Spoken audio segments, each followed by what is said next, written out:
கீதா அவசர அவசரமாக அலுவலகத்திற்கு கிளம்பி கொண்டிருந்தாள். டைம் ஆச்சு, இன்னும் கூட அகிலா எழுந்திருக்கல போலிருக்கே என்ற யோசனையுடன் அவங்க ரூம் கதவை எப்படி போய் தட்டுவது? டிஃபன் பாக்ஸில் லஞ்ச் பேக் செய்து கொண்டிருந்தாள். பொரியல் கொஞ்சம் தான் இருக்கு, சரி நாம போற வழியில ஏதாவது ஸ்நாக்ஸ் வாங்கிக்கலாம். ஆஃபீஸுக்கு லேட் ஆச்சு, அவ எப்ப எந்திரிக்கிறாளோ எந்திரிக்கட்டும், நாம கிளம்புவோம். கையில் காப்பி எடுத்துக்கொண்டு மாமியாரை எழுப்பி குரல் கொடுத்து கொண்டிருந்தாள். மாமனார் மாடியில் சிறிது நடைப்பயிற்சி செய்துவிட்டு கீழே வந்தவர் காப்பி குடித்துவிட்டு கடைக்கு கிளம்ப தயாரானார். வாசல் கூட தண்ணி தெளிக்கலையே, இன்னைக்கு ரொம்ப லேட் ஆயிடுச்சே, அந்த சொட்ட தலையன் வேற கத்துவானே என்று புலம்பிக் கொண்டே குழாயை திருப்பியவள் வாசலில் தண்ணீர் தெளித்து அவசர அவசரமாக ஏதோ ஒரு கோலத்தை போட்டுவிட்டு தன் மாமியாரிடம், அத்தை கிளம்புறேன், ரொம்ப டைம் ஆயிடுச்சு, அகிலா எழுந்தால் சொல்லிடுங்க என்று சொல்லி அகிலாவின் அறைக்கு முன் நின்றவள், மகேஷுக்கு வேலைக்கு வேற டைம் ஆச்சே, இன்னும் எந்திரிக்கலையா, கதவை தட்டலாமா வேண்டாமா என்று யோசிக்க, உள்ளே அகிலா டைம் ஆச்சு எந்திரி என்ற மகேஷ் குரல் கேட்டதும் அப்பாடா. ஆஃபீஸுக்கு கிளம்பினாள் கீதா. கீதா இவள் வீட்டின் மூத்த மருமகள். சாந்தமான குணம் கொண்டவள், நல்ல பெண். திருமணமாகி 8 வருடங்களாகியும் இவர்களுக்கு குழந்தை இல்லை. இது ஒன்று மட்டுமே கீதாவின் வாழ்க்கையில் இருக்கும் குறை. மற்றபடி அவளுக்கு எந்த வருத்தமும் இல்லை. தன் மீது உயிரையே வைத்திருக்கும் கணவன் ரவி, தன்னை சொந்த பெண் போல பார்க்கும் மாமனார் மாமியார், தன்னை இன்னொரு அம்மாவை போல நினைக்கும் மச்சினன், இவ்வளவு அன்பான உறவுகள் இருந்தும் இந்த வீட்டில் அவளுக்கு இருக்கும் ஒரே குறை அகிலாதான். கீதாவின் ஓரகத்தி. அவளுக்கு ஏனோ கீதாவை பிடிப்பது இல்லை. கீதாவை இந்த வீட்டில் உள்ளவர்கள் புகழ்ந்து பேசுவதை விரும்ப மாட்டாள். கீதாவின் மீது எப்பொழுதும் ஒரு பொறாமை அவளுக்கு. அவள் நல்ல குணத்தை யார் புகழ்ந்து பேசினாலும் இவளுக்கு பொறுக்காது. தனம் கீதாவின் மாமியார். இவர் டீச்சராக இருந்து தற்போதுதான் ஓய்வடைந்தார். அவள் கணவர் ராதாகிருஷ்ணன். இவர் மளிகை கடை நடத்தி வருகிறார். ரவி மூத்தவன், மகேஷ் இளையவன். கீதா வங்கியில் கணக்காளராக பணிபுரிகிறார். மாதம் 40,000 சம்பளம். இவர் கணவர் ரவி ஒரு கம்பெனியில் என்ஜினியராக பணிபுரிகிறார். மாதம் 50,000 சம்பளம். அவர் ஆபீஸுக்கு பக்கத்திலேயே அவர் தங்கி வேலை பார்க்கிறார். வாரம் 2 நாள் மட்டும் லீவில் வந்து விட்டு போவார். மகேஷ் ஒரு தனியார் கம்பெனியில் வேலை பார்க்கிறார். மாதம் 25,000 சம்பளம். இருந்தும் நல்ல சம்பளத்தில் அரசாங்க வேலைக்கு முயற்சி செய்து கொண்டிருக்கிறார். மகேஷுக்கு திருமணமாகி 3 ஆண்டுகள் ஆகின்றன. மனைவி அகிலா. அவள் ஒரு BA பட்டதாரி. இவர்களுக்கு 1 வயது குழந்தை. அவன் பெயர் முகில். ஒரு வாரத்திற்கு முன்புதான் முகிலின் முதல் பிறந்த நாள் முடிந்தது. அந்த பிறந்த நாளில் அகிலா அடித்த கூத்து இருக்கே, கீதாவை கலங்கடிக்கவில்லை என்றால் தூக்கமே வராது. அப்பப்பா, சொல்ல முடியவில்லை. அகிலாவின் அம்மா ராணி. அவள் அகிலாவையே மிஞ்சி விடுவாள். கீதாவை குத்தி பேசுவதில் எந்த குறையும் வைத்ததில்லை. அவ்வளவு நல்ல மனசு. அகிலாவின் உறவினர்கள் மட்டும் என்ன, அகிலாவின் அம்மாவையே மிஞ்சி விடுவார்கள். கீதாவின் பொறுமைக்கு அப்பப்பா, எத்தனைத்தான் சோதனைகள். பிறந்த நாள் கொண்டாட்டங்கள் எல்லாம் முடிந்தது. வழக்கம் போல் கீதா தன் வேலைகளை பார்க்க ஆரம்பித்து விட்டாள். அவள் ஆபீஸுக்கு கிளம்பிய சப்தம் காதில் விழுந்ததும் மெதுவாக அகிலா பெட்ரூம் கதவினை திறந்து வெளியே வந்தாள். மெல்ல கிச்சனுக்குள் நுழைந்து, என்ன வேலை மிச்சம் இருக்கு என்று ஒரு நோட்டம் விட்டாள். சாம்பாரா, இதை விட்டா வேற எதுவும் தெரியாதா? பொரியல் கொஞ்சம் தான் இருக்கு. மகாராணி மொத்தமா பேக் பண்ணிக்கிட்டாளா? முணுமுணுத்தபடியே கிச்சனில் இருந்து வெளியே வந்தாள். தனம் அவளை பார்த்தவுடன் தூக்கத்திலிருந்து தெளியாதவளாய் கண்களை கசக்கி கொண்டு வந்தாள். ஏண்டி அம்மா, உனக்கு இப்பத்தான் விடியதா? டைம் என்ன ஆகுது? மகேஷ் ஆபீஸுக்கு போக வேணாமா? தனம் கத்துவதை காதில் கூட வாங்காதவளாய் ஷோபாவில் அமர்ந்து கொண்டு ராசி பலனை பார்த்து கொண்டிருந்தாள். அவர் 8 மணிக்குத்தான் கிளம்புவார். மணி 7 தான் ஆகுது. இப்பத்தான் ஹீட்டர் ஆன் பண்ணி இருக்கேன். அவர் குளிச்சிட்டு வரதுக்குள்ள சாதம் அடிச்சிடுவேன். சாம்பாரும் இட்லியும் இருக்கு, அவ்வளவுதான். நீங்க சும்மா கத்தாதீங்க. நானே ரொம்ப டயர்டா இருக்கேன். நைட் எல்லாம் முகில் என்னை தூங்கவே விடல. அது இங்க யாருக்கு தெரியுது என்று புலம்பிக் கொண்டே டிவியை ஆஃப் செய்துவிட்டு ரூமுக்குள் சென்றாள். கதவை படார் என்று அடித்துவிட்டு. தனம் ஏதும் சொல்ல முடியாதவளாய் அமைதியாய் நின்று கொண்டிருந்தாள். என்று பெருமூச்சு விட்டுக்கொண்டு தனம் ரூமுக்குள் போனாள். மகேஷ் குளித்து விட்டு வந்ததும் 2 இட்லி தட்டில் வைத்து அவசர அவசரமாக சாப்பிட்டு விட்டு ஆபீஸுக்கு கிளம்பினான். முகில் அருகில் வந்து பாய் சொல்ல முகிலை தூக்கி கொஞ்சிவிட்டு லஞ்ச் பாக்ஸை எடுத்துக்கொண்டு ஆபீஸுக்கு கிளம்பினான் மகேஷ். அப்பாடா, பெரிய ஆளையே ஓய்ந்தது போல் பெருமூச்சு விட்டுக்கொண்டு அமர்ந்தாள் அகிலா. முகிலுக்கு 2 இட்லி வைத்து ஊட்ட தயாரானாள். ஊட்டி விட்ட பிறகு அவனை தூங்க வைக்கின்ற சாக்கில் இன்னும் ஒரு குட்டி தூக்கம் போட்டு விடுவாள். தூங்கி முடிந்து அவள் எழுந்து வர 10 மணிக்கு மேல் ஆகிவிடும். பின்பு ஹீட்டர் போட்டு குளித்துவிட்டு நிதானமாக வருவாள். தனம் இருக்கின்ற இட்லியை சாப்பிடுவாள். பத்தவில்லை என்றால் அவளே தோசை ஊத்தி கொள்வாள். காலையிலே சமையல் எல்லாம் முடிந்துவிடும். மதியம் சாதம் மட்டும் வடித்துக் கொள்வாள் அகிலா. 1-2 சாமான்கள் தான் இருக்கும். கீதா இரவு படுக்கும் முன் கிச்சனை சுத்தமாக வைத்துவிட்டு தான் படுப்பாள். காலை சமையலின் போதும் விழும் 1-2 சாமான்கள் தான். அதுவே சாயங்காலம் வரை மழையாயிருக்கும். மீதம் இருக்கும் சின்ன சின்ன வேலைகளை தனமும் சேர்ந்துதான் செய்வாள். கீதா ஆபீஸில் இருந்து வரும்போது எல்லாம் இவள் செய்தது போல பாசாங்கு செய்வாள். இந்த வீடே அவள் தலையில் இருப்பதாக எண்ணம் அகிலாவுக்கு. ஒரு நாள் தனத்திற்கு உடல்நிலை மிகவும் பாதித்து விடுகிறது. தனத்தால் எழுந்து நடக்கக்கூட முடியாமல் இருந்தாள். மருத்துவர் சோதித்துவிட்டு ரொம்ப வீக்கா இருக்காங்க, பிபி அதிகமா இருக்கு, காய்ச்சலும் இருக்கு. கீதா ஆபீஸுக்கு லீவு போட்டுவிட்டு தனத்துடனே 2 நாட்கள் இருந்தாள். கீதா சமையல் அறைக்கு போய் காலையிலேயே எல்லா வேலைகளையும் முடித்து விடுவாள். ஆபீஸுக்கு போகாததால் கீதா தாமதமாக எழுந்து வெளியே வந்தாள். அடுப்படியில் சாமான்களை உருட்டி கொண்டிருந்தாள் அகிலா. மகேஷை வேற ஆபீஸுக்கு கிளப்பணும். இந்த வீட்டில் எல்லா வேலைகளையும் நான் தான் பார்க்க வேண்டியிருக்கு. என்ன செய்வது என்று புலம்பிக் கொண்டிருந்தாள். கீதா கவனித்துக் கொண்டே வெளியே வந்தாள். வந்தவள் நேராக தனத்தின் அறைக்கு சென்றாள். அத்தை, இப்போ உடம்பு எப்படி இருக்கு? பரவாயில்லை அம்மா, கொஞ்சம் பரவாயில்லை. உனக்கு டைம் ஆச்சே, இன்னும் கிளம்பவில்லை? நான் ஆபீஸுக்கு போகவில்லை.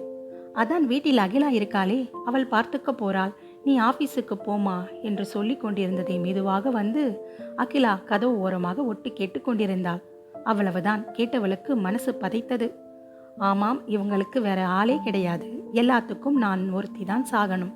வீட்டில் இருந்தால் இவர்களுக்கு ரொம்ப இலக்காரமா போச்சு. மகாராணி வேலைக்கு போறதுனால அவளுக்கு கிரீடம் ஏத்தி வைப்பாங்க தலைமையில. நான் வீட்டில் இருக்கிறதுனால எப்பவுமே நான் ஒரு வேலைக்காரி தான் என்று புலம்பிக் கொண்டு சாமான்களை தடால் புடால் என்று அடுப்படியில் உருட்டி கொண்டிருந்தாள். தனம் இதை கவனித்து, என்னம்மா அங்கு சத்தம் என்று கேட்க, ஒண்ணும் இல்ல, இங்க அடுப்படியில வேலை நிறைய கிடக்கு, அதான் செஞ்சுக்கிட்டு இருக்கேன்.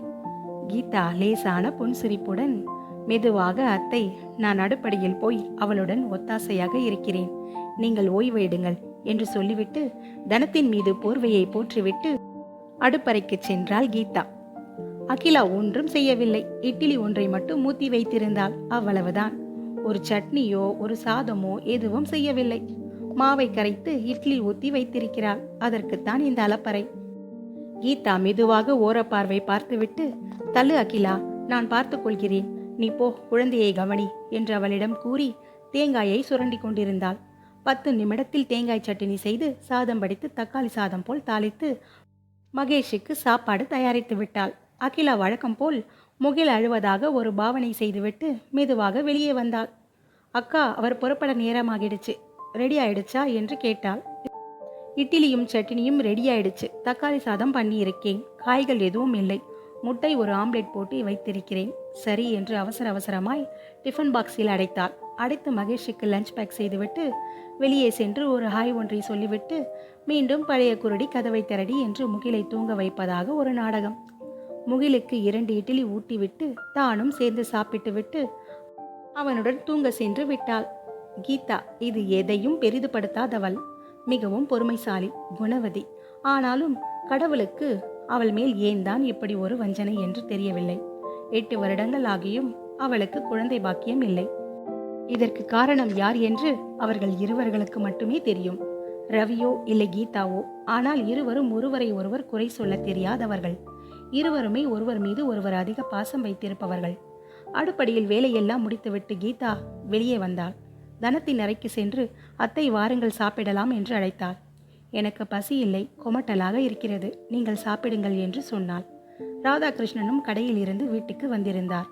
மாமா, நீங்க வாங்கள், கடைக்கு புறப்பட நேரமாச்சில்ல. கீதா அழைக்க, நான் காலையிலே கடைக்கு எதிரில் இருக்கும் டிஃபன் கடையில் சாப்பிட்டு விட்டேன். கடையில வேலை செய்யும் பையனை விட்டுட்டு வந்திருக்கேம்மா, நான் கிளம்புறேன். தனத்தை பார்த்து விட்டு போகலாம்னு தான் வந்தேன்மா. நீங்க சாப்பிடுங்க, மணி ஆகுது, நான் கிளம்புறேன்னு சொல்லி ராதாகிருஷ்ணன் கடைக்கு கிளம்பினார். அத்தை, நான் கொஞ்சம் ஜீரகம் போட்டு கஞ்சி காய்ச்சி எடுத்து வருகிறேன், அதை குடியுங்கள். இப்பொழுது அப்படித்தான் இருக்கும். ஏதாவது வயிற்றில் சாப்பிட்டால்தான் மாத்திரை போடும்போது வயிறு எரிச்சல் இல்லாமல் இருக்கும். வேண்டாம் கீதா, அத்தை சொன்னால் கேளுங்கள். சரிம்மா, கொஞ்சமா கஞ்சி காய்ச்சி கொண்டு வா, வாய்க்கு எதுவுமே பிடிக்கவில்லை என்று சொல்லி மெதுவாக எழுந்து வந்து சோபாவில் அமர்ந்தாள் தனம். கஞ்சி ரெடியானதும், அத்தை நீங்கள் எழுந்து குடியுங்கள், நான் டேபிளில் ஆற வைக்கிறேன். சரிம்மா, நீ எடுத்து வை, நீ போய் வேலையை பாரு, நான் குடிக்கிறேன் என்று சொன்னாள். அகிலா அவசர அவசரமாய் உள்ளே வந்தாள். அக்கா, ஏதாவது உதவி வேண்டுமா என்று கேட்டாள். இல்லை அகிலா, பரவாயில்லை. முகில் என்ன செய்கிறான்?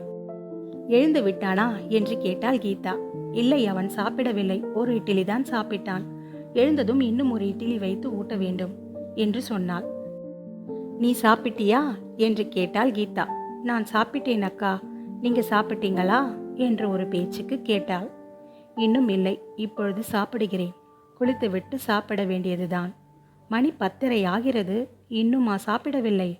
போங்கள் அக்கா, போய் சாப்பிடுங்கள் என்று அக்கறை உள்ளது போல் அத்தனை விசாரிப்புகள். கீதா கஞ்சியை எடுத்துக்கொண்டு தனத்தின் அருகில் சென்றாள். கஞ்சியை நன்றாக ஆத்திவிட்டு தனத்திற்கு கொடுத்துவிட்டு மாத்திரையும் எடுத்து கொடுத்தாள். தனம் கஞ்சியை கொடுத்துவிட்டு மாத்திரை சாப்பிட்டாள். சாப்பிட்டுவிட்டு, அத்தை இப்பொழுது படுக்காதீர்கள், சிறிது நேரம் அப்படியே உட்கார்ந்து இருந்து அப்புறம் படுங்கள் என்று சொன்னாள். சரிம்மா, நீ போய் முதல்ல சாப்பிடு போமா. சரி அத்தை, சாப்பிடுகிறேன் என்றாள். தனம் அப்படியே அவளை பார்த்து கொண்டிருந்தாள். அவள் கண்களில் நீர் வழிந்து கொண்டிருந்தது. இப்படி ஒரு மருமகள் என் மகள் இருந்தால் கூட என்னை இப்படி கவனிக்க மாட்டாள். இவள் இந்த வீட்டிற்கு மருமகளாய் வந்து 8 வருடங்கள் ஆகிறது. ஒரே ஒரு நாள் கூட இவள் குணத்தில் சிறிது மாற்றம் நான் காணவில்லை. இறைவா, என்னை வியக்க வைத்தவள். இவளுக்கு ஏன் இப்படி ஒரு நிலை? ஒரு குழந்தை ஒன்று கொடுத்து இருக்கலாமே, உனக்கு ஏன் இப்படி ஒரு ஓரவஞ்சனை என்று காலையிலேயே கடவுளுக்கு வசை விழுந்தது. வெளியில் யாரோ கூப்பிடும் சத்தம். வீட்டில் யாரும் இல்லையா? போஸ்ட் வந்திருக்கு, வாங்கம்மா. எவ்வளவு நேரம் வெளியே கத்திக்கிட்டு இருக்கேன். கீதா குளித்து கொண்டிருக்க அகிலா சென்று வாங்கினாள் தபாலை. தனம் யாருமா? அவங்கள சைன் பண்ண சொல்லுங்க. அவங்களால எழுந்து வர முடியாதுங்க, நான் அவங்க மருமக தான், கொடுங்க, சைன் போட்டு வாங்க. அவ்வளவுதான். அதை பார்த்தது தான் தாமதம். அவள் கையில் கிடைத்துவிட்டது அடுத்த குண்டு. வீட்டில் வெடிக்கப் போகிறது. தபாலை பிரித்து படித்தவள் அப்படியே திகைத்து போய் நின்றாள். தனம் தன்னுடைய ரிட்டையர்மெண்ட் செட்டில்மெண்ட் பணத்திலிருந்து கீதாவின் பேரில் 5 லட்சம் போட்டு இருந்தாள். ஏன் இந்த திடீர் முடிவு என்று அகிலா குழப்பமாய் இருந்தாள். என்னத்தான் நடக்கிறது? ஒன்றும் புரியவில்லை. அகிலா கண்கள் சிவக்க சிவக்க கோபம் தலைக்கு ஏறியது. அவளுக்கு இந்த கிழவி இவ்வளவு பணத்தை அவ பேரில் போட்டிருக்காளே. அகிலாவுக்கு மண்டை வெடிச்சிடம் போல இருந்தது. இரு அவ குளிச்சுட்டு வெளியே வரட்டும். ஷோபாவில் அமர்ந்தாள். அந்த அம்மாவுக்கு உடம்பு நல்லா இருந்தா அதுதானே வாங்கி இருக்கும் போஸ்டர். நமக்கு தெரியாமல் போயிருக்கும்ல. கிழவி இருக்கே. தனம், என்னம்மா, என்ன வந்திருக்கு, என்ன சத்தம் வெளியில் என்று கேட்க, கத்திரிக்காய் முத்தினால் கடை தெருவுக்கு வந்து தானே ஆகணும், அதான் வந்திருக்கு என்றால் நக்கலாக. என்னது, கத்திரிக்காய் வந்திருக்கா?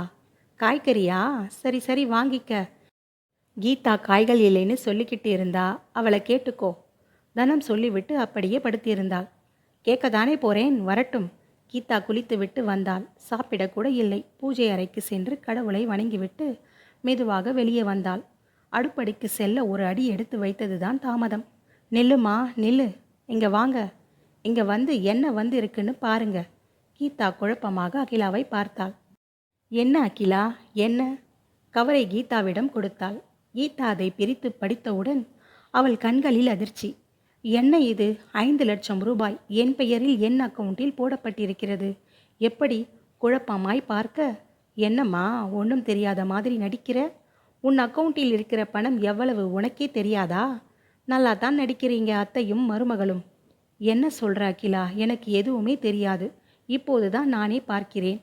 அடடா, ஊரில் போய் வேற யாருக்கிட்டனா சொல்லுங்க, உங்கள் நாடகத்தை நம்புவாங்க. நான் ஒன்றும் குழந்தை இல்லை, எல்லாத்தையும் அப்படியே நம்புறதுக்கு. ஏம்மா, நீயும் நல்லா சம்பாதிக்கிற, உன் புருஷனும் நல்ல சம்பளத்தில் இருக்காரு, அது போதாதா? என் புருஷன் குறைந்த வருமானத்தில் இருக்காரு, நானும் வேலைக்கு போல, வீட்டில் குழந்தைகிட்ட சரியா இருக்கு, எங்களுக்குன்னு என்ன வருமானம் இருக்கு? எப்படியோ அட்ஜஸ்ட் பண்ணி குடும்பத்தை ஓட்டிக்கிட்டு இருக்கோம். ஆனால் நீங்கள் புருஷன் பொண்டாட்டி சம்பாரித்து சேர்த்து வைக்கிறது பத்தாதா? இதில் கூட அவங்க காசையும் புடுங்கணுமா? ஏன் அதில் எங்களுக்கு உரிமை கிடையாதா? அகிலா கோபத்தின் உச்சியில் கத்தி கொண்டிருந்தாள். அவள் கத்துவது சத்தமாக இருந்தாலும் அவள் கேட்பதில் எந்த தவறும் இல்லை. உண்மையைத்தானே சொல்கிறாள் என்று கீதா வாய் பேசாமல் நின்றிருந்தாள். அந்த தபாலை எடுத்துக்கொண்டு தனத்தின் அறையை நோக்கி நடந்தாள் கீதா. அத்தை, அத்தை! கீதாவின் குரல் கேட்டு படுத்திருந்தவள் சட்டென எழுந்தாள். என்னம்மா என்று கேட்டு வாயை திறந்ததுதான் தாமதம். படப்படப்படவென புரிய ஆரம்பித்து விட்டாள் அகிலா. அவள் பேசும் பேச்சு வீடையே கதிகலங்க செய்தது. தூங்கிக் கொண்டிருந்த முகில் ஓடி வந்து விட்டான். அப்படி ஒரு சண்டை, அப்படி ஒரு அடாவடி. அதற்குள் மகேஷும் வீட்டிற்கு வந்து விட்டான். மகேஷுக்கு ஃபோன் அடித்து விட்டாள். கீதா முழித்து கொண்டிருந்தாள். மகேஷ் வந்ததுதான் தாமதம். அகிலா, இங்கே பாருங்க, ரூபாய் 5 லட்சம் அத்தை அக்கா பெயரில் போட்டிருக்காங்க. எதுக்கு என்று கேளுங்கள். அவங்க மட்டும்தான் மருமகளும் பிள்ளையுமா? நம்ம 2 பேரும் யாரு கேளுங்க என்றாள் மகேஷை பார்த்து. மகேஷ் எந்த பதட்டமும் இல்லாமல் அப்படியே நின்று கொண்டிருந்தான். அவனுக்கு தெரியும் அதன் ரகசியம். என்னங்க, நான் கேட்டுக்கிட்டே இருக்கேன், நீங்கள் சிலையாட்டம் நின்றுக்கிட்டு இருக்கீங்க, கேளுங்க என்று மறுபடியும் சீறினாள் அகிலா. மகேஷ் என்ன செய்வது என்று தெரியாமல் விழித்து கொண்டிருந்தான். இதற்கு மேல் ஒன்றும் செய்ய முடியாது. என்ன சொல்லியும் அகிலா சமாதானம் ஆக மாட்டாள். உண்மையை சொல்வதை தவிர வேற வழி இல்லை என்று மகேஷ் மனதிற்குள் முறையிட்டு கொண்டிருந்தான். அகிலா அவன் சட்டையை பிடித்து கொண்டு உலுக்கினாள். ஒப்பாரி வைக்க ஆரம்பித்து விட்டாள். அட பாவி மனுஷா, சிலையாட்டம் நிற்கிறியே, அதான அண்ணி பேரில் போட்டா உனக்கு என்ன, நீ சந்தோஷமாக தான் இருப்ப. சீ, என்ன ஒரு ஜென்மமோ! அவள் செய்கை பொறுக்க மாட்டாது மகேஷ் அவனை பலார் என்று கன்னத்தில் ஒரு அறை விட்டான். வாய மூடு, அவ்வளவுதான். ஒரு நிமிடம் எல்லோரும் திகைத்து பார்த்தார்கள். அந்நேரம் வீட்டு வாசலில் நுழைந்தார் ராதாகிருஷ்ணன். எல்லோரையும் புரியாமல் பார்த்தார். கீதா மெதுவாக அகிலாவின் அருகில் சென்று, தம்பி, என்ன பண்றீங்க, என்ன இது அடிக்கிற பழக்கம் என்று கேட்டுக்கொண்டே அகிலாவின் கையை பிடிக்க அவள் கையை தட்டிவிட்டு அகிலா மகேஷையே பார்த்து கொண்டு இருந்தாள். கீதா, என்ன தம்பி இது, என்ன இப்படி நடந்துக்கிறீங்க? நீங்கள் நடந்துக்கிறது உங்களுக்கே சரியா இருக்கா? எதுக்கு இப்போ அவளை அடிச்சிங்க? அவள் கேட்குறதுல என்ன தப்பு இருக்கு? எனக்கே ஒன்றும் புரியலை. அத்தை ஏன் இப்படி பண்ணாங்கன்னு அவ கோபமாக கேட்கிறாளே தவிர அவ கேட்குறதுல என்ன தப்பு இருக்கு என்று அகிலாவை சமாதானம் செய்ய முயற்சிக்க, கிட்டே வந்தவளை, போதுமா, உங்களுக்கு இப்போ திருப்தியா? கீதாவை பார்த்து, அகிலா, நீங்கள் நினச்சது நடந்துருச்சா? அத்தையும் மருமகளும் ஒன்று சேர்ந்துக்கிட்டு என் புருஷனையே என்னை அடிக்க வச்சிட்டீங்க. இந்த பாவி மனுஷனும் நான் யாருக்காக பேசுகிறேன்னு புரியாமல் அண்ணி அண்ணின்னு அவள் பைத்தியம் பிடிச்சி திரியிறான். என்ன சொக்கு பொடி போட்டாலோ தெரியலையே. அவ்வளவுதான். மகேஷுக்கு கோபம் தலைக்கேற அவளை இழுத்து இன்னும் 2 அடி கன்னத்தில் பலார் பலார் என்று வைத்தான். அமர்ந்திருந்த தனம் வெடுக்கென்று எழுந்தாள். மகேஷ், நில்லுப்பா, அவ தான் புரியாமல் பேசுகிறா, நீயாவது கொஞ்சம் பொறுமையா இரு. இல்லைம்மா, இன்னைக்கு இவளை கொன்னுட்டு தான் நான் மறு வேலை. ராதாகிருஷ்ணன், டேய் சும்மா இரு, அவ பேச்செல்லாம் காதலை வாங்காத. பிள்ளையை அதட்ட, ஓ அப்படி ஒரு எண்ணம் வேற இருக்கா? ஓஹோ, என்னை கொன்னுட்டு இந்த மகாராணியை வச்சிக்க போறீங்களா? கீதாவை பார்த்து சொல்ல தனம் அப்படியே ஆடி போய்விட்டாள். ராதாகிருஷ்ணன் வாயடைச்சு, என்ன வார்த்தை பேசுகிறம்மா நீ? மகேஷ் அவள் தலைமுடியை பிடித்து கொண்டான். என்னடி, என்ன என்ன பேச்சு பேசுகிற? அண்ணியை பார்த்து இந்த பேச்சு பேசுகிற? நீ எல்லாம் ஒரு பொண்ணா? பஜாரி குடும்ப பொண்ணு வாயில் வர வார்த்தைகளா இது? மகேஷ் அவளை வெளுத்து வாங்கினான். கீதா குறுக்கே புகுந்து தடுக்க முயற்சித்தாலும் மகேஷ் கையில் இருந்து அவள் தலைமுடி வந்த பாடு இல்லை. அகிலாவின் கன்னம் முகம் அத்தனையும் வீங்கி போனது. வெளியில் ஆட்டோ வந்து நின்ற சப்தம் கேட்டது. அகிலா, அகிலா என்று குரல் கொடுத்து கொண்டே அகிலாவின் அம்மா வந்து கொண்டிருந்தார்.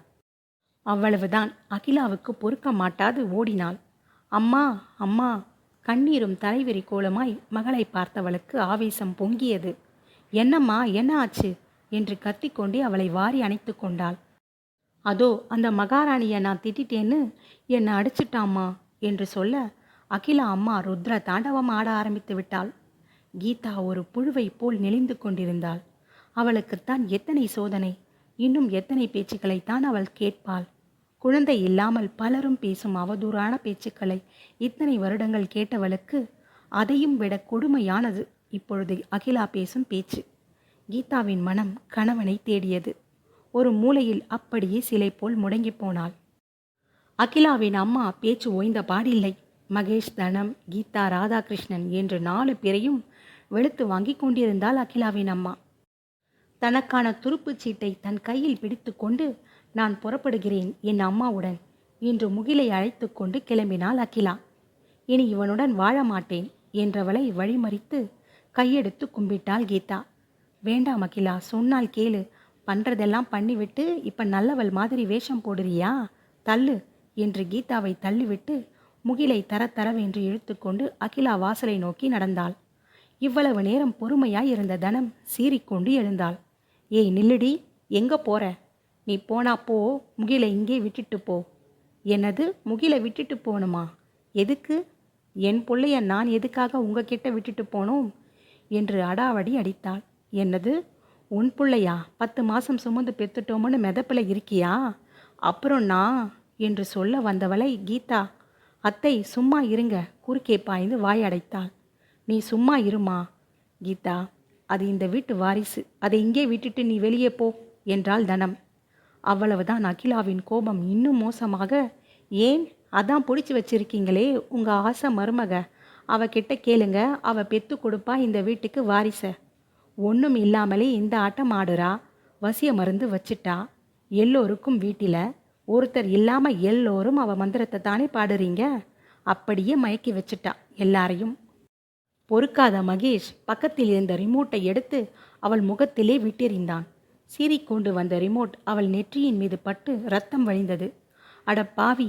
அகிலாவின் அம்மா மகேஷின் சட்டையை பிடித்து மகேஷை பலார் பலார் என்று அடித்தாள். தனம் அவளை பிடித்து இழுத்து தள்ளிவிட தனத்தை அப்படியே கீழே தள்ளிவிட்டாள்.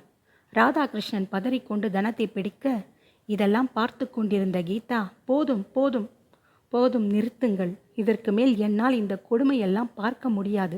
நிறுத்துங்கள் அத்தை, என்னை மன்னித்து விடுங்கள். என்னால் இனியும் இந்த கொடுமைகளை அனுபவிக்க முடியாது. நான் என் தோழியின் அறையில் போய் தங்கிக் கொள்கிறேன். அடடா, மகாராணி கொடுமை அனுபவிக்கிறார்களா? அகிலா மண்டையில் ரத்தம் வந்தும் வாய் ஓய்ந்த பாடில்லை. உங்களால் நாங்கள் அனுபவித்த கொடுமை பத்தாதா? என் புருஷனையே என் மேலே பாசம் இல்லாமல் பண்ணிட்ட. இனி நீ இங்கே இருந்தா என்ன, இல்லாமல் போனால் எனக்கு என்ன? நான் என்ன இந்த வீட்டில் வாழவா போகிறேன்? நீ கட்டி வச்ச கோட்டைக்கு நீ தானே மகாராணி, நீயே ஆண்டுக்கோ. நான் எங்கள் அம்மா வீட்டுக்கு போகிறேன். இதுக்கு மேலே இவன்கிட்ட என்னால் வாழ முடியாது. கட்டின பொண்டாட்டின்னு கூட பார்க்காம உனக்காக என்னை அடிக்கிறான். இதை விடவா நீ கொடுமை அனுபவிச்சிட்ட? வெறி கொண்டு பேசும் அகிலாவின் வார்த்தைகள் கீதாவின் மனதை ஈட்டி போல் தாக்கியது. கீதா பதில் பேச முடியாமல் மௌனமாய் நின்றாள். தனம், இப்போதாவது சொல்லேண்டி, அந்த பணத்தை எதுக்கு கீதாவின் பேரில் போட்ட? அதனால் வந்த சண்டை தானே என்று தனத்தின் கணவர் கேட்க, சொல்றேன் சொல்றேன் என்று அழுதாள் தனம். கீதா, அத்தை என்றதும், நீ பேசாத, போதும், இதுவரைக்கும் என் வாய் அடைச்சது போதும் என்றாள் தனம். பிறகு சொல்ல ஆரம்பித்தாள். அகிலா மாசமாயிருந்தப்போ, மகேஷ் 3ஆம் மாதம் ஸ்கேன் எடுக்க போனப்போ டாக்டர் மகேஷை தனியாய் கூப்பிட்டு ஒரு விஷயம் சொன்னாங்க. அகிலா வயத்தில் வளர்றது குழந்தை இல்லை, கேன்சர் கட்டின்னு, அதை எடுத்தாகணும், இல்லைன்னா ஆபத்து அப்படின்னு சொன்னாங்க. அது மட்டும் இல்லை, கர்ப்பப்பையை கூடவே எடுத்துடணும்னு சொன்னாங்க. மகேஷால் தாங்க முடியலை. என்னிடம் வந்து ஒரே அழ. என்னம்மா டாக்டர் இப்படி சொல்லிட்டாங்க, நான் என்ன செய்கிறது அப்படின்னு என்கிட்ட அழுதான். எனக்கு ஒன்றும் புரியலை. இந்த கடவுள் ஏன் நம்மளை இப்படி சோதிக்கிறான்? நம்ம குடும்பத்துக்கு ஒரு வாரிசு கொடுக்க மாட்டேங்கிறான். நாம் என்ன பாவம் செஞ்சோமோ தெரியலை. நான் தவிச்சு போனேன். இதை கீதா கிட்ட சொன்னேன். நீங்கள் கவலைப்படாதீங்க, ஏதாவது பண்ணலாம்னு அவ தான் டாக்டர் கிட்ட என்னை அழைச்சிக்கிட்டு போனான். டாக்டர் ஒரு யோசனை சொன்னாங்க. பேசாமல் ஒரு குழந்தையை தத்து எடுத்துக்கோங்க, இல்லைனா வாடகை தாய் மூலம் ஒரு குழந்தையை பெற்றுக்கோங்க. வேற வழியே இல்லை. கீதாவுக்கு எந்த குறையும் இல்லை. உங்கள் பெரிய பிள்ளைக்கு அப்பா ஆகிற தகுதி இல்லை. இப்போ சின்னவனுக்கு அப்பா ஆகிற தகுதி இருந்தும் உங்கள் சின்ன மருமகளுக்கு அம்மா ஆகிற தகுதி இல்லை. இதுக்கு வழி இதுதான். யோசிச்சு முடிவு சொல்லுங்க. அகிலா வயிற்றில் இருக்கும் கட்டி இன்னும் சில மாதங்களில் ஆப்ரேஷன் செய்து எடுக்கணும். அவகிட்ட இப்பவே சொல்லிடுங்க. அவளும் குழந்தைக்காக நிறைய ஆசை வளர்த்துக்க போறா. உடனே கீதா, வேண்டாம் டாக்டர், வேண்டாம். குழந்தை இல்லைன்னா மனசு என்ன பாடுபடும்னு எனக்கு நல்லாவே தெரியும். அந்த கொடுமையெல்லாம் அவளுக்கு வேண்டாம். அவள் வயிற்றுல வளர்றது குழந்தையினே அவள் நினச்சிக்கட்டும். ஆப்ரேஷன் பண்ணி எடுக்கிறதுக்குள்ள நாம் ஏதாவது மாற்று ஏற்பாடு பண்ணிக்கலாம். ப்ளீஸ் டாக்டர், கீதா கெஞ்சினாள். டாக்டரும் சரின்னு ஒத்துக்கினாங்க. நானும் கீதாவும் யோசித்தோம். நாளைக்கு அகிலாவுக்கு உண்மை தெரிஞ்சா, தத்தெடுத்த குழந்தையை வேண்டாம்னு சொல்லிட்டா என்ன செய்வது? அதுவே மகேஷின் குழந்தையா இருந்தால் அவளால் வெறுக்க முடியாது அப்படின்னு நாங்கள் வாடகை தாய் மூலம் குழந்தையை பெற முடிவு பண்ணோம். டாக்டர் கிட்ட, இப்போவே அகிலாவுக்கு 3 மாதம் டாக்டர், எப்படி சரி வருமா அப்படின்னு மகேஷ் டாக்டர் கிட்ட கேட்க, கொஞ்ச நாள் தள்ளி போகட்டும், அவளுக்கு 10ஆம் மாதத்துக்கு மேலே கூட நாம் ஆப்ரேஷன் செஞ்சுக்கலாம். அதுக்குள்ளே நாம் வாடகை தாய் மூலம் ஒரு குழந்தையை ஏற்பாடு செய்யலாம். டாக்டர் ப்ளீஸ், கீதா டாக்டர் கிட்ட கெஞ்ச, டாக்டரும் ஒப்புக்கொண்டார். உடனே ஒரு வாடகை தாய்க்கு ஏற்பாடு செஞ்சு மகேஷோட ஸ்பாம் மூலம் ஒரு குழந்தையை உருவாக்கினோம். அகிலாவும் தன் வயிற்றில் குழந்தை இருக்கிற சந்தோஷத்தில் இருந்தாள். 10 மாதத்துக்கு மேலே ஆயிடுச்சு. வயிறும் சரியா தெரியல. குழந்தை எப்போ பிறக்கும்னு கேள்வி மேல் கேள்வி கேட்டுக்கொண்டே இருந்தாள். அகிலா வேற படித்தவ. அவளுக்காக டாக்டர் கிட்ட கெஞ்சி பொய்யான ரிப்போர்ட்டை மாற்றி வைத்து கீதா பட்ட பாடு இருக்கே கொஞ்சம் நஞ்சம் இல்லை. இதை சமாளிக்கிறதுக்குள்ள நாங்கள் பாடா பட்டுட்டோம். அப்புறம் டாக்டர் கிட்ட குழந்தை வளர்ச்சி இன்னும் சரியில்லை, இன்னும் கொஞ்ச நாள் போகட்டும்னு சொல்லியே அவளை 12 மாதம் வரை சமாளித்தோம். அங்கு மகேஷோட குழந்தை பிறந்ததும் அகிலாவை ஹாஸ்பிட்டலுக்கு கூட்டிகிட்டு போனோம். அகிலாவுக்கு கட்டியோடு சேர்த்து கர்ப்பப்பையை எடுத்துட்டாங்க. அந்த குழந்தையை அவ பக்கத்தில் போட்டு அகிலாவுக்கு அது அவ குழந்தைன்னு நம்ப வச்சோம். அம்மா ஆன சந்தோஷத்தில் அவள் எதையும் பெருசாக எடுத்துக்கல. எங்களுக்கும் அது வசதியாக போச்சு. இதில் வேற குழந்தைக்கு பால் கொடுக்க முடியல, பால் சுரக்கலன்னு நீ டாக்டர் கிட்ட சொல்லி மாத்திரை மருந்து எல்லாம் சாப்பிட்டியே, பால் சுரந்துச்சா? எப்படி சுரக்கும்? நீ 12 மாதம் வயிற்றுல கட்டியத்தானே வச்சிருந்த. நீ குழந்தைய பெத்தாத்தானே சுரக்கும். நீ தான் அம்மாவே ஆகலையே. இந்த அம்மாங்கிற பட்டம் கீதா உனக்கு போட்ட பிச்சை, அதை புரிஞ்சிக்கோ. இது எனக்கும் மகேஷ் கீதா 3 பேருக்கும் மட்டுமே தெரியும், வேற யாருக்கும் தெரியக்கூடாதுன்னு கீதா சத்தியம் வாங்கிக்கிட்டா. இந்த ஆப்ரேஷன் செய்யறதுக்கும் அந்த வாடகை தாய் மூலம் குழந்தை பிறக்க வைக்கிறதுக்கும் 7 லட்சம் செலவாச்சு. நான் ரிட்டையராக கொஞ்ச நாள் இருந்ததால் என்னால் லோன் போட முடியலை. மகேஷுக்கும் லோன் போட முடியலை. கீதா தான் ஆஃபீஸில் லோன் போட்டு 7 லட்சத்தை வாங்கி கொடுத்தா. இது ரவிக்கு கூட தெரியாது. தனம் அகிலா அம்மாவிடம், இப்படிப்பட்ட ஒருத்தியை தான் உங்கள் மக அகிலா பாடா படுத்திட்டு இருந்தா. எப்போவுமே கீதாவை ஏதாவது குத்தி பேசலைன்னா அகிலாவுக்கு தூக்கம் வராது. கீதாவுக்கு எந்த குறையும் இல்லை, ரவிக்குத்தான் குறை. இதை அந்த டாக்டர் சொல்லும்போது நான் உடஞ்சி போயிட்டேன் தெரியுமா. பாவம் கீதா, அவ தான் எல்லார்கிட்டையும் மலடி பட்டம் வாங்கிக்கிட்டு இருந்தா. நீங்கள் எல்லாரும் அவளை குத்தலாக பேசும்போது பல சமயங்களில் நானும் பொறுமையை இழந்து அகிலா கிட்ட உண்மையை சொல்லணும்னு துடிப்பேன். கீதா என் வாயை அடைச்சிடுவா. இவ கீதாவை இப்படி கஷ்டப்படுத்துறத பார்க்க முடியாமத்தான் நான் அவளை இந்த வேலையை விட்டுட்டு நீ ரவி கூட சென்னையில் போயிடுன்னு சொன்னேன். நான் ஆஃபீஸில் வாங்கியுள்ள லோன் 2 லட்சம் தான் கழிஞ்சது. இன்னும் 5 லட்சம் இருக்கு அத்தை. அது கொடுக்காமல் நான் எப்படி வேலையை விட முடியும் அப்படின்னு சொன்னான். அதான் எனக்கு ரிட்டையர்மெண்ட் செட்டில்மெண்ட் வந்த உடனே கீதா பேரில் 5 லட்சத்தை போட்டேன். இதை கீதா கிட்ட கூட சொல்லலை. சொன்னா அவள் வேணாமன்னு தான் சொல்லுவா. இந்த பணத்தை அவள் கட்டிட்டு இந்த வேலையை விட்டுட்டு அவள் புருஷன் கூட நிம்மதியாக போய் சந்தோஷமாக வாழட்டோம்னு நினச்சேன். இங்கே இருந்தா அகிலா அவளை பேசியே கொன்னுடுவா. அதான் நான் இப்படி பண்ணேன் சொல்லிவிட்டு தனம் குமுறி குமுறி அழுதாள். அங்கு யார் முகத்திலும் ஈ ஆடவில்லை. வீடே நிசப்தம். ஆளுக்கு ஒரு மூலையில் அப்படியே அடங்கி போனார்கள். அகிலா அப்படியே உறைந்து போனாள். அந்த அதிர்ச்சியிலிருந்து அவளால் வெளிவர முடியவில்லை. அவள் அப்படியே கீதாவை பார்த்தாள். கீதா இப்பொழுது அவள் கண்களுக்கு கடவுள் போல் தெரிந்தாள். ஓடிச் சென்று அவள் கால்களை இறுக்கமாக பிடித்து கொண்டு தரையில் தன் தலையை மோதி மோதி மன்னித்து விடுங்கள், மன்னித்து விடுங்கள் என்று அழுதாள். கீதா அவளை அப்படியே மேலே தூக்கி அணைத்து கொண்டாள். அழாதே அகிலா, அழாதே, விடு விடு, நீ அழாதே, எல்லாம் சரியாகிவிடும் என்று அகிலாவை தன் தோள் மீது சாய்த்து கொண்டாள். அகிலாவின் அம்மா அருகில் வந்து கீதாவை பார்த்து கையெடுத்து கும்பிட்டாள். அம்மா, நீங்கள் பெரியவர்கள், இப்படி செய்யாதீர்கள் என்றாள். ராதாகிருஷ்ணனுக்கும் அதிர்ச்சியாய் இருந்தது. இத்தனை வருட தாம்பத்திய வாழ்க்கையில் தனம் தன்னிடம் எதையும் மறைத்தது இல்லை. ஆனால் இவ்வளவு பெரிய விஷயத்தை நம்மிடம் கூட மறைத்து விட்டாளே என்று ஆச்சரியமாக பார்த்தான். அகிலாவின் அம்மா தனத்திடமும் மன்னிப்பு கேட்டாள். தன் மாப்பிள்ளையிடமும் மன்னிப்பு கேட்டாள். தனம் மெதுவாக அகிலாவின் அருகில் வந்து, இந்த விஷயத்தை உனக்கு எப்போவோ சொல்லியிருக்கணும். ஆனால் ஒரு பெண் அம்மா ஆகிய சந்தோஷத்தை கெடுத்துவிட வேண்டாம் என்று கீதா சொன்னதால்தான் நான் சொல்லவில்லை. இப்போது உனக்கு புரிந்திருக்கும். ஒரு பெண் அம்மா ஆகவில்லை என்றால் அவள் மனம் எப்படி வலிக்கும் என்று. தனம் சொன்னவுடன் குற்ற உணர்ச்சியால் குமுறிக் கொண்டிருந்தது அகிலாவின் ஆழ்மனது. நன்றி.